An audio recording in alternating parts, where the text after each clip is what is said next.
Hello everybody, what is going on? This is David coming back with another video. So before we start off with today's topic, I do want to start off by saying many thanks to the viewers and to the contributions that I got in the previous videos.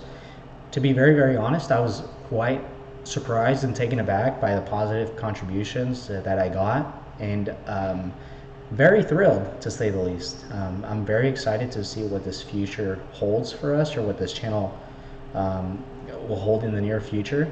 And again, very many thanks. I'm very grateful at the positive feedback that I've gotten. I'm very open to the negative feedback also. If there's anything I can do to improve the channel, I'm always welcome to the feedback, because I of course want to make several iterations to the channel in hopes that I can bring more value in these videos as well.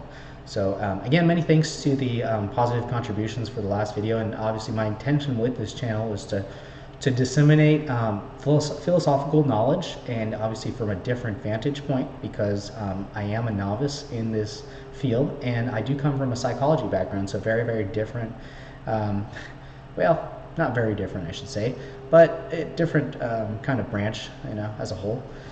So again, very many thanks. I hope to continue this channel, and my intention with this channel is to give a different vantage point on philosophy. So today's video, we're going to be covering section 2, which is the division of the subject from the origin of ideas from the Treatise of Human Nature by David Hume. So first of all, I'm going to be starting off with saying that David Hume branches impressions into two different things, and so I'm going to be talking about those two different things here.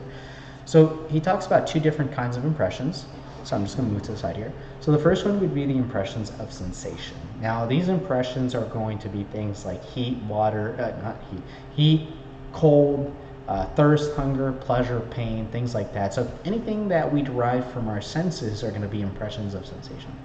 Now the other thing is going to be impressions of reflection. So these are going to be derived from the ideas that we get from those sensations, and I'm going to be explaining that a little bit more. But basically with impressions of reflection, you can think of them as the kind of thoughts, I guess, that come after those sensations. So I'm going to give a little bit of a chart here to illustrate that and hopefully make it a lot easier to comprehend. So this is hopefully going to give us a better idea, or easier understanding of what Hume wants to convey to us. So first, you're going to have impressions, right? You're going to have something that you can sense with your five senses.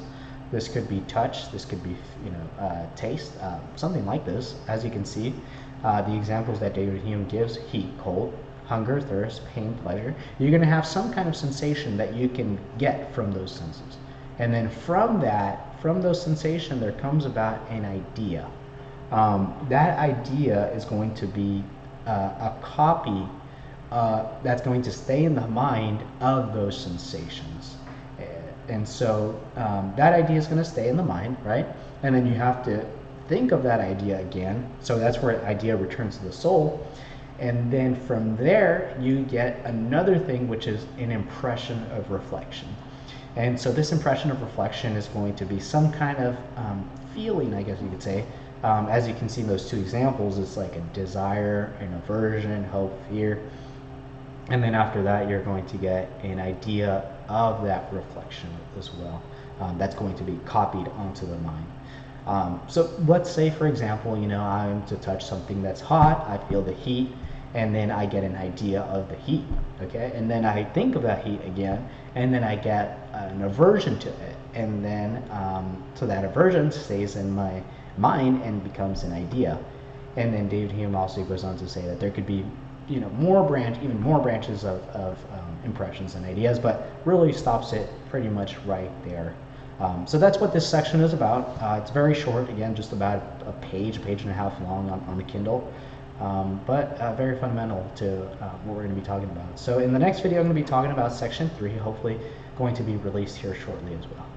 Thanks, guys, and thanks again for the many contributions, and I hope to record more videos in the very near future. Thank you.